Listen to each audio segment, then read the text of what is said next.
te mando las respuestas a tu correo, ¿listo? Para que se las reenvíe a los compañeros. Vale, profe, gracias. Vale, bueno, miren, en el parcial del próximo martes a las 4, vamos a encontrar una modificación y es que les voy a hacer el quiz, ¿sí? Entonces Recording in progress.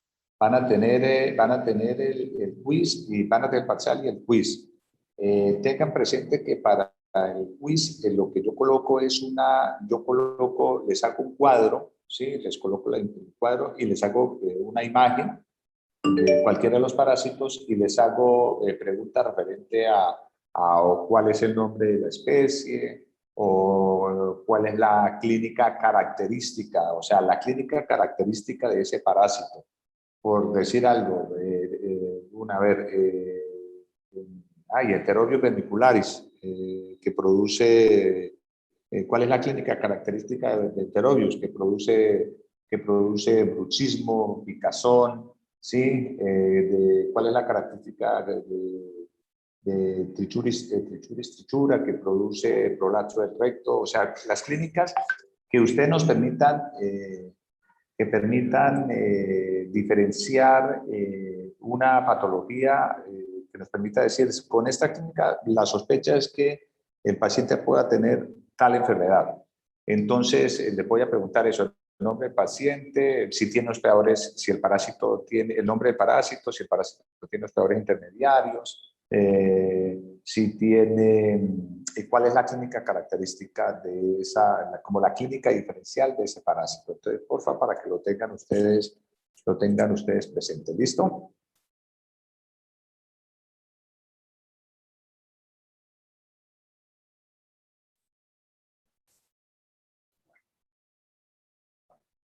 Listo. Estamos viendo la pantalla, ¿cierto? Sí, profe.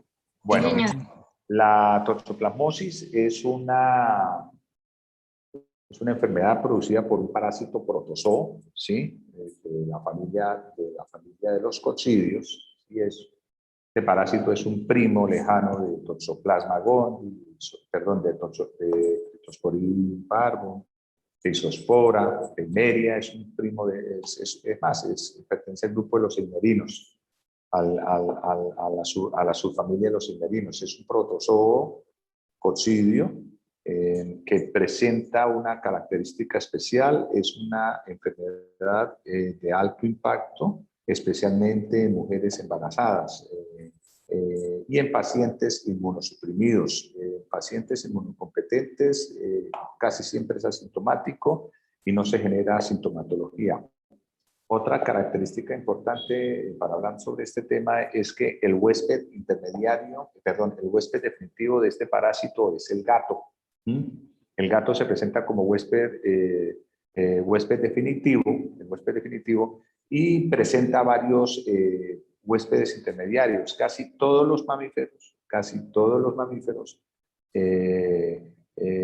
aves, hasta los peces pueden ser huéspedes intermediarios de este parásito, pero para nuestro interés, pues los mamíferos se presentan como huéspedes intermediarios y el hombre cuando de forma accidental ingiere o quistes de toxoplasma o de forma accidental come carne cruda de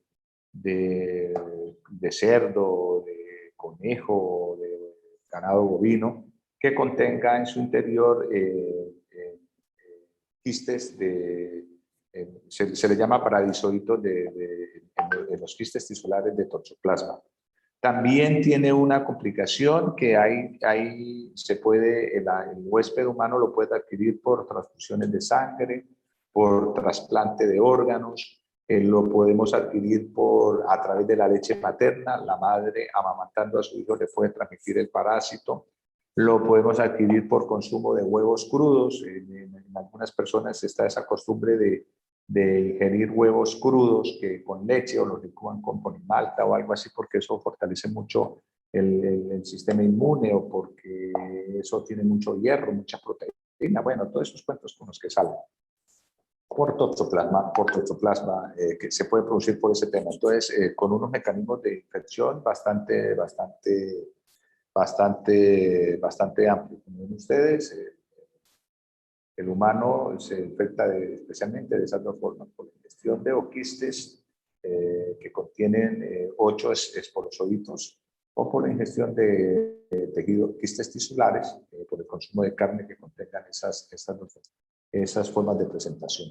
Es una enfermedad que, como les decía, afecta especialmente a las mujeres embarazadas. Es uno de los principales problemas, sobre todo porque dependiendo del trimestre de infección, ¿sí? Dependiendo de qué trimestre infecta a la huésped, pues al paciente, a la madre embarazada, pues las consecuencias pueden variar. Si estamos hablando del primer trimestre o si estamos hablando del segundo y tercer trimestre. Regáleme un minuto que me está llamando el director de programa. Antonio, ¿cómo estás? Toño.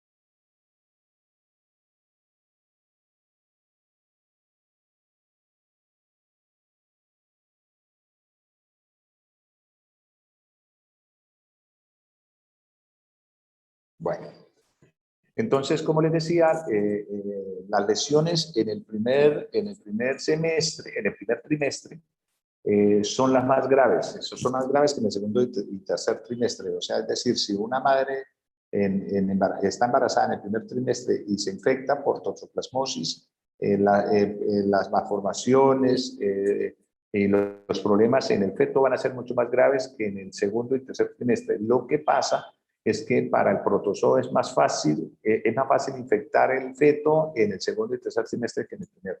Ya ahorita hablamos un poquito sobre ese tema. Bueno, como les decía, es transmitido por estas estructuras llamadas estos son taquizoiditos de toxoplasma, de toxoplasma gondii. El huésped definitivo es el gato. El huésped definitivo es el gato. Generalmente, y en pacientes, y esto hay que aclararlo, en pacientes inmunocompetentes, generalmente la infección es asintomática, no se genera mayores problemas. Podemos pasar toda la vida infectados sin que se nos presente ningún tipo de sintomatología asociada a este parásito. Solamente cuando el paciente deja de ser inmunocompetente y pasa a ser inmunocomprometido o un paciente VIH, la situación se puede complicar. O, como en el caso de las mujeres embarazadas, pues la mujer entra en embarazo y cambia sus condiciones, entonces puede presentarse sintomatología que es bastante grave. Es una enfermedad que epidemiológicamente tiene distribución mundial. En todos los países se presenta esta enfermedad, especialmente en aquellos países donde tienen la costumbre de tener gatos como mascotas. Por lo tanto, es una enfermedad en los países desarrollados de Europa, de la región Europa y americana, muy frecuente. Porque en estas regiones, sobre todo en Francia, España y todas estas regiones, tienen de mascotas, acostumbran a tener muchos gatos. Entonces, es una enfermedad que epidemiológicamente se encuentra distribuida a nivel mundial, pero especialmente en estas regiones. El gato es una mascota difícil de manejar, difícil de controlar, porque el gato callejea mucho y es muy difícil mantenerlo encerrado porque él se escabulle fácilmente a la calle. Y su principal hospedador, el principal huésped intermediario de este parásito son los ratones. Entonces, el ratón es el principal huésped y a través del cual el gato, el ratón es el principal elemento del gato, por lo tanto es la principal fuente de infección de esto. Es una enfermedad que es accidental, ¿sí? Nosotros no, ay, vamos a infectarnos de toxoplasmosis ni nada por el estilo. Afecta a tanto animales mamíferos de sangre caliente como animales de sangre fría. Entonces es un parásito que puede habitar en casi todos los animales. Cuando estaba haciendo el doctorado y estábamos viendo toxoplasma, me acuerdo mucho de que el docente de esta asignatura nos comentaba que cuando llegaran los extraterrestres había que darle la toxoplasma porque el toxoplasma es un protozoo que se adapta a casi todas las formas de vida superiores a él. Este es un parásito de muy fácil adaptación. Entonces, esa es una de las principales virtudes que tiene este parásito. Además, es una enfermedad que es un parásito que ha afectado a los humanos durante muchísimos años. La historia del toxoplasma con los humanos es bastante larga. Las formas de infectación, que es uno de los principales problemas que tiene esta enfermedad, es variada. Los humanos se pueden infectar de forma oral, ¿sí? Porque estamos consumiendo verduras, estamos tomando agua, comiendo frutas, leche, cualquier cosa de huevos, como les comentaba, que contienen en su interior o quistes ahí que están ahí en esta forma. También de forma oral por el consumo de carnes, de carne cruda, semicruda, que esa carne tienen enquistados tejidos, quistes tisulares. La transmisión materno-fetal, la madre le transmite al feto a través del cordón umbilical el parásito, o cuando lo está amamantando, como les decía también. Y la transfusión es a través de la transmisión a través de transfusiones de sangre o trasplante de órganos también es una infección muy frecuente. Pero la más frecuente y casi siempre, recuerden ustedes, es la transmisión por la adquisición de manera accidental de oquistes de toxoplasma. Los gatos tienen la costumbre de defecar en las materas de las plantas que tienen en las casas, en la tierra. Entonces ellos defecan en esta tierra, los oquistes permanecen ahí viables durante mucho tiempo. Las mujeres tienen la costumbre, especialmente, no todas, pero la gran mayoría, de las maticas y de que abonan la tierra y de todo este tema, entonces utilizan sus manos para adquirir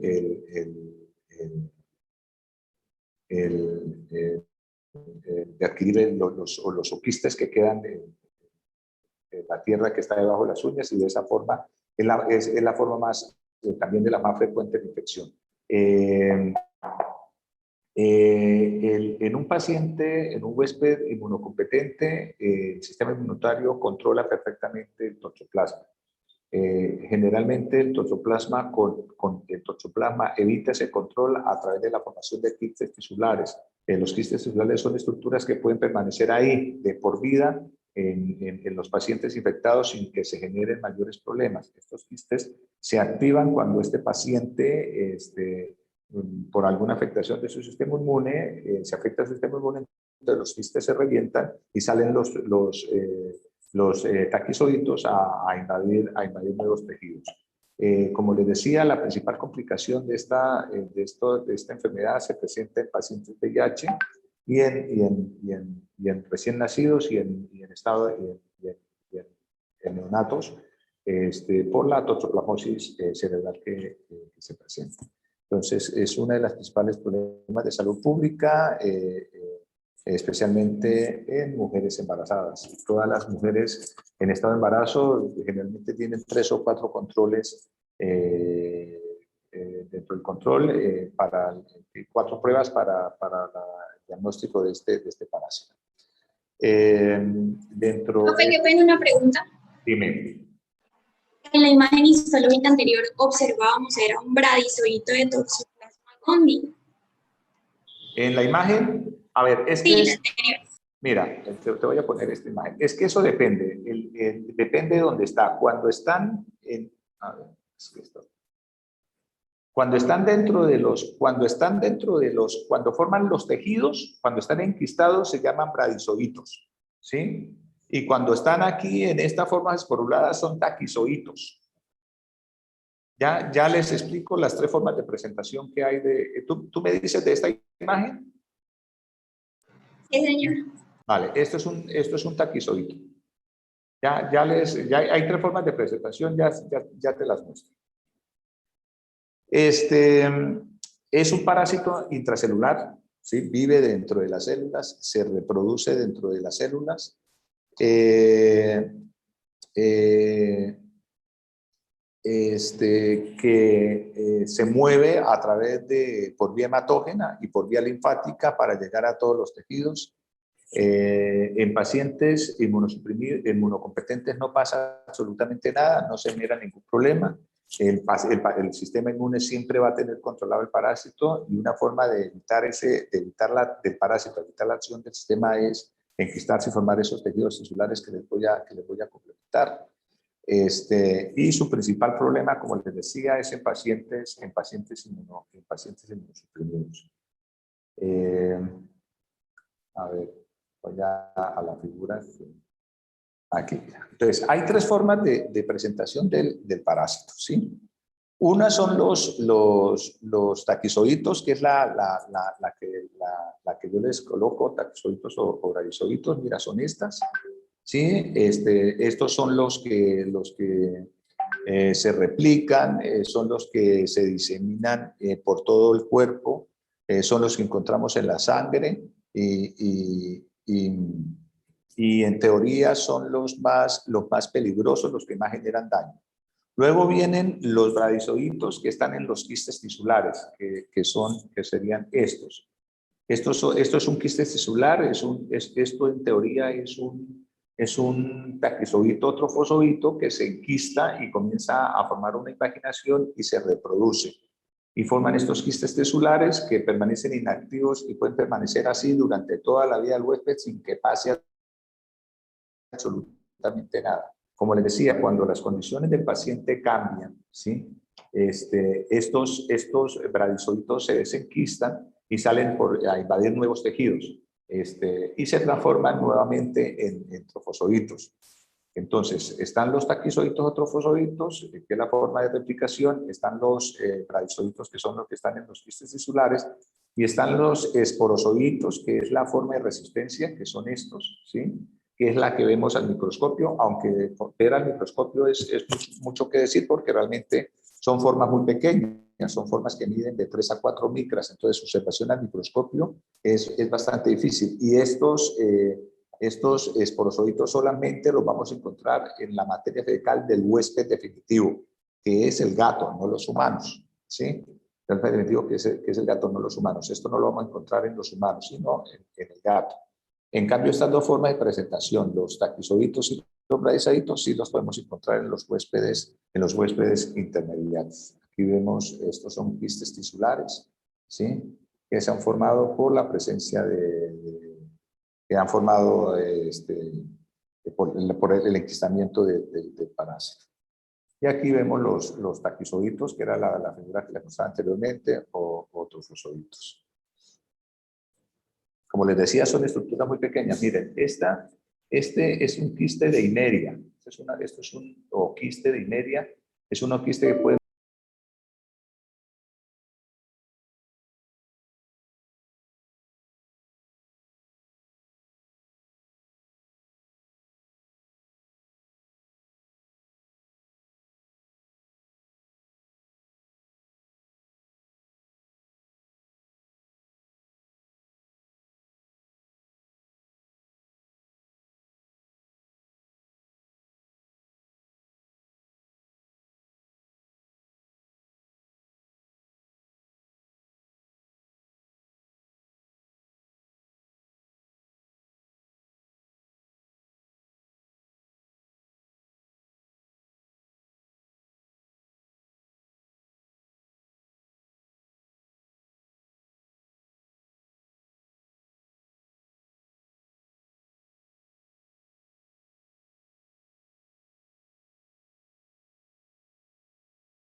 Entran en las células y comienzan a reproducirse.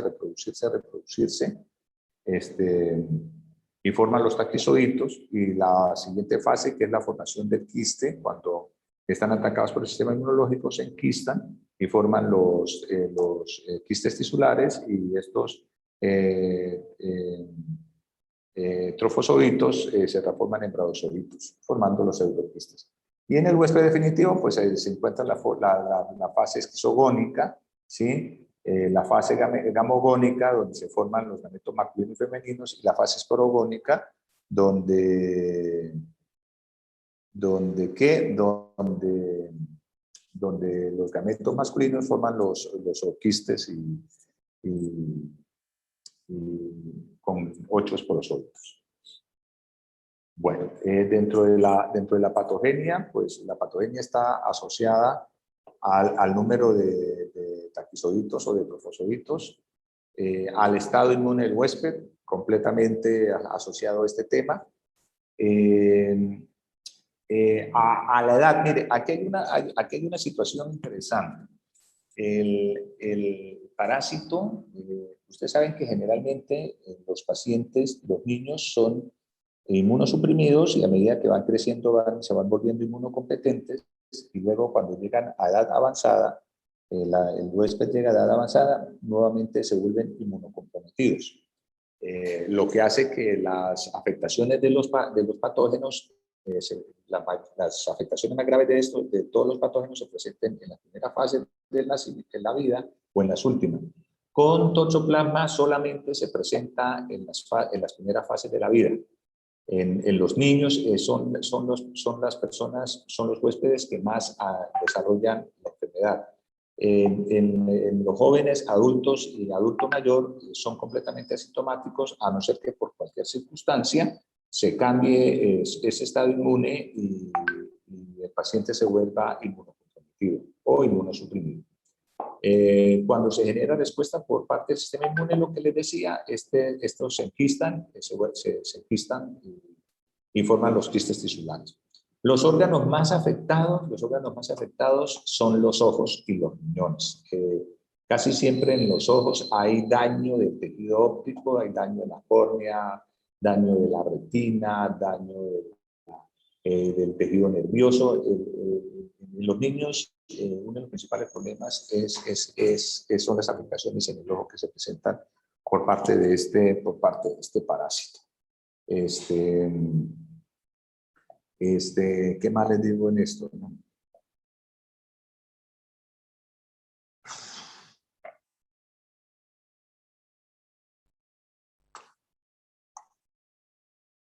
Bueno, ganglios linfáticos.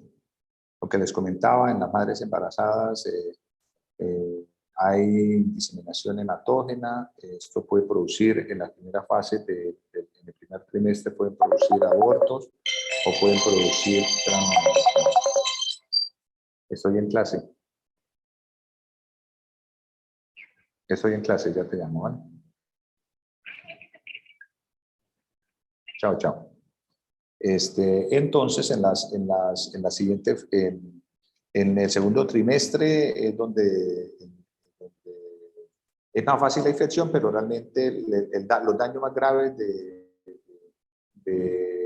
la infección por toxoplasma se presentan en el primer trimestre. Pero de igual forma puede traer afectaciones al corazón, al pulmón, a los órganos, al hígado, en este tipo de niños o en pacientes adultos que tengan algún tipo de compromiso de su sistema inmune.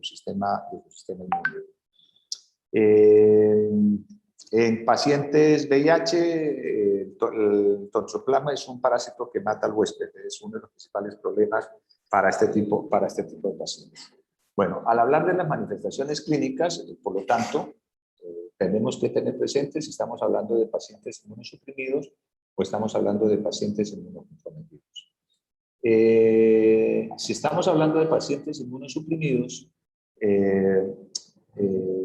pues las consideraciones clínicas van a ser completamente diferentes a pacientes inmunocompetentes. En pacientes inmunocompetentes casi siempre es asintomático, no se genera ningún problema, no pasa absolutamente nada. En niños se puede generar algún tipo de fiebre, malestar general, inflamación de los ganglios, inflamación del hígado y del vaso, dolores abdominales, lesiones vasculares o neurológicas. La persona se siente, bueno, los niños se sienten muy cansados, muy fatigados, con fiebres esporádicas, pero, como les digo, en un momento determinado, el parásito se enquista por la acción del sistema inmune, y esta clínica, estas consideraciones clínicas se suspenden. Ya el paciente no va a presentar cuando se presenta, porque no en todos los pacientes se puede generar este tipo de clínica. Como les digo, muchas veces podemos tener el parásito, nunca nos dio ningún tipo de clínica, y podemos tener quistes tisulares.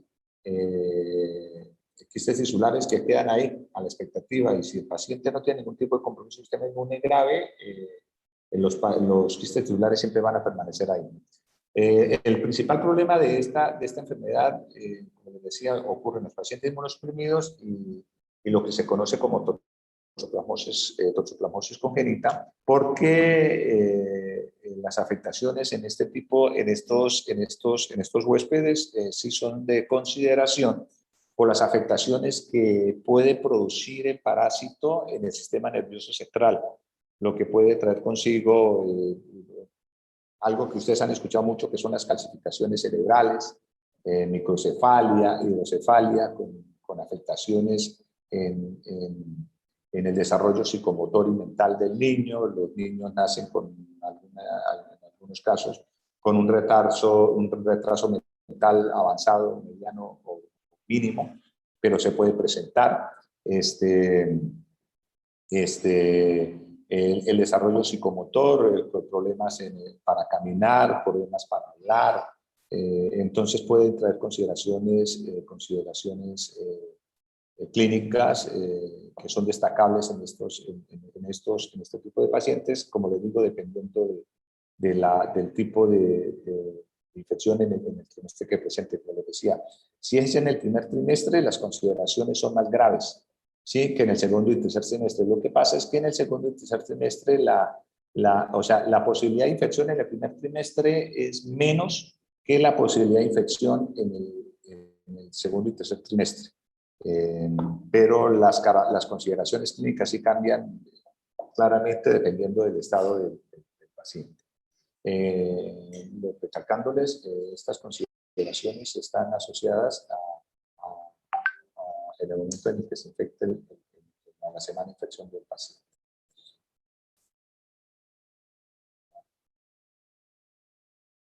Sí, este pedazo.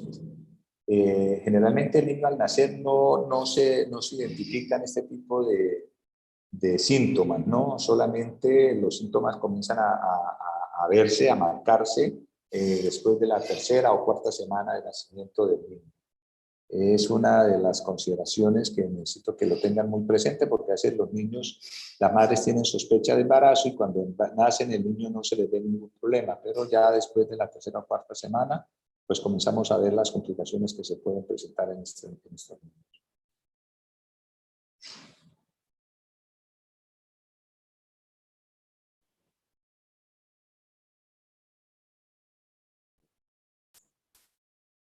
En pacientes inmunosuprimidos, especialmente pacientes VIH, la principal consideración aquí en este tema es la toxoplasmosis cerebral y las afectaciones que trae la presencia del parásito, generando lo que se conoce como encefalitis toxoplasmática, ¿sí?, que es una de las principales complicaciones que se presenta por esta infección, especialmente por recrudescencias, pacientes que se infectaron, después se superaron la presencia del parásito, el parásito se enquistó y después que el paciente entró en un nuevo sistema de inmunodepresión, pues estos quistes tisulares se volvieron a activar y hay una recrudescencia que puede traer consideraciones importantes, como les decía, a nivel del cerebro y a nivel de los pulmones y del... Bueno,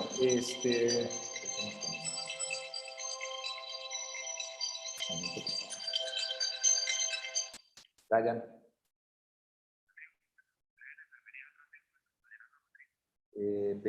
No, para llenarla ya estamos en auxiliares completos.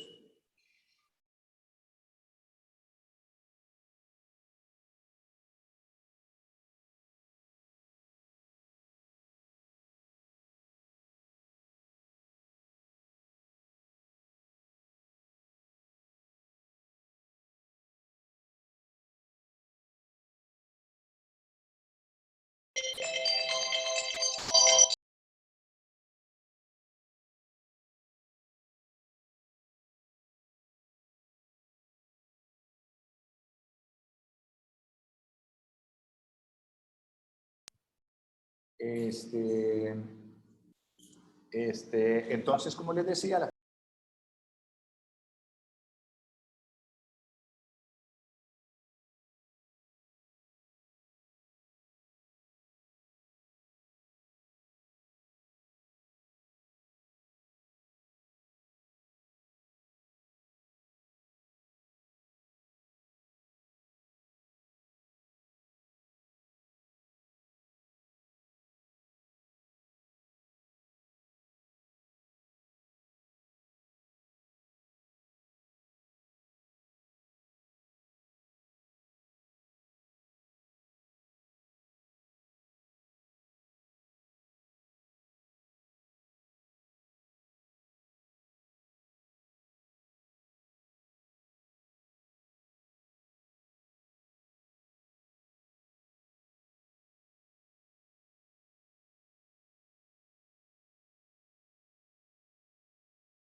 Profe, creo que Profe, tiene ¿está el hablando? micrófono apagado.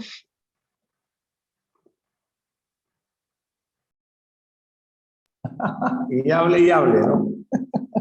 Qué pena. Les decía que una de las principales complicaciones que se presentan por toxoplasmosis ocular, ¿sí?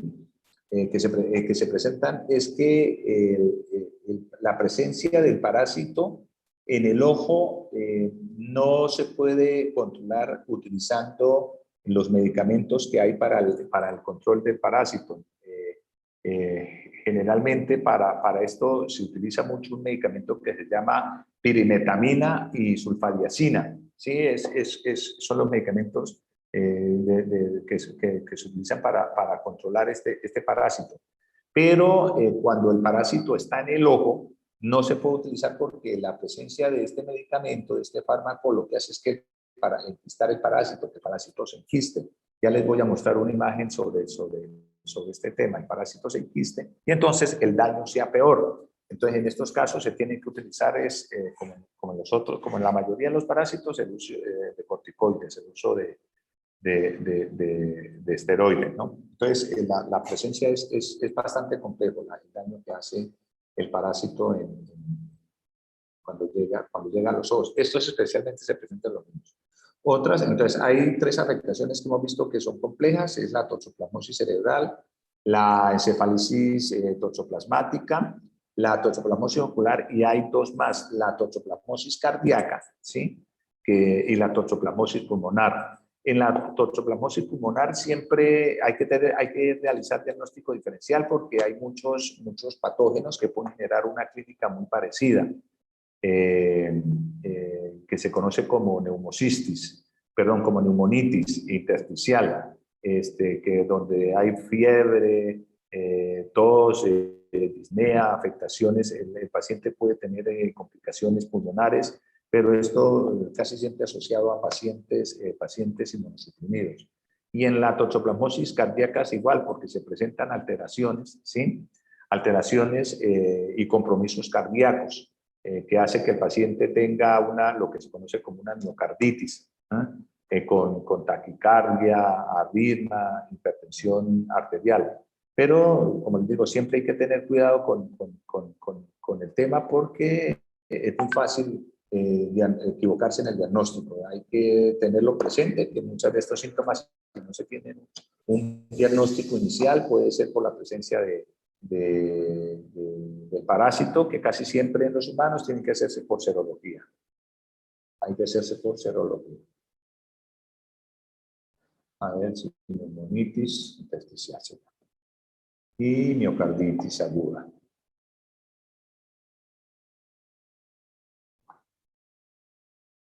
Bueno, el diagnóstico, como les decía, es por serología. Es la forma más frecuente en los huéspedes humanos, ¿sí? Técnicas serológicas.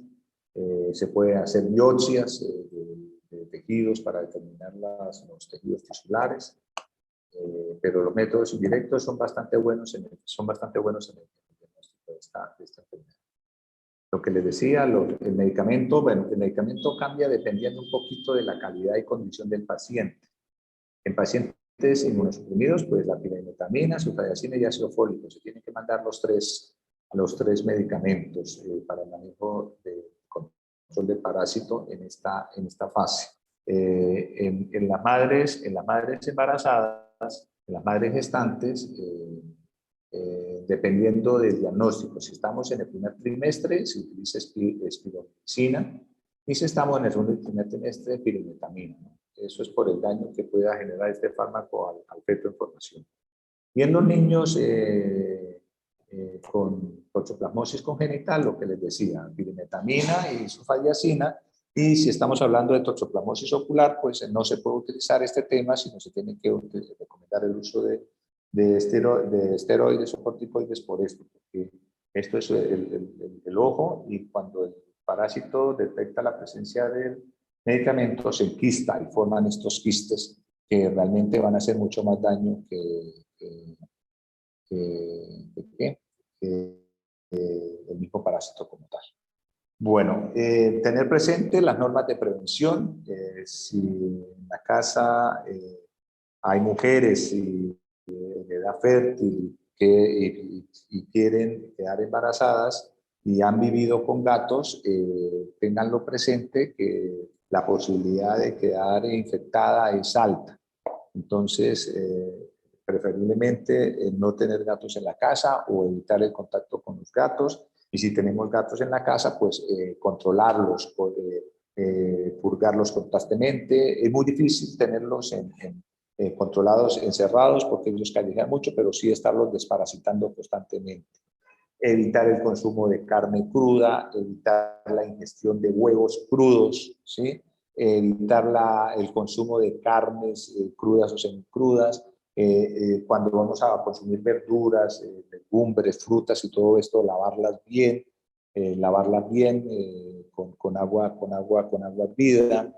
Si nos gusta la floricultura, las maticas y todo este cuento, utilizar guantes cuando estamos manipulando la tierra. Y estar lavándose constantemente las manos cuando nos encontremos en la casa y entremos en contacto con el gato. Generalmente siempre esta enfermedad, ¿ustedes han escuchado hablar del pelo del gato? ¿Alguno de ustedes escuchó hablar de este tema? Que la toxoplasmosis. No, profe.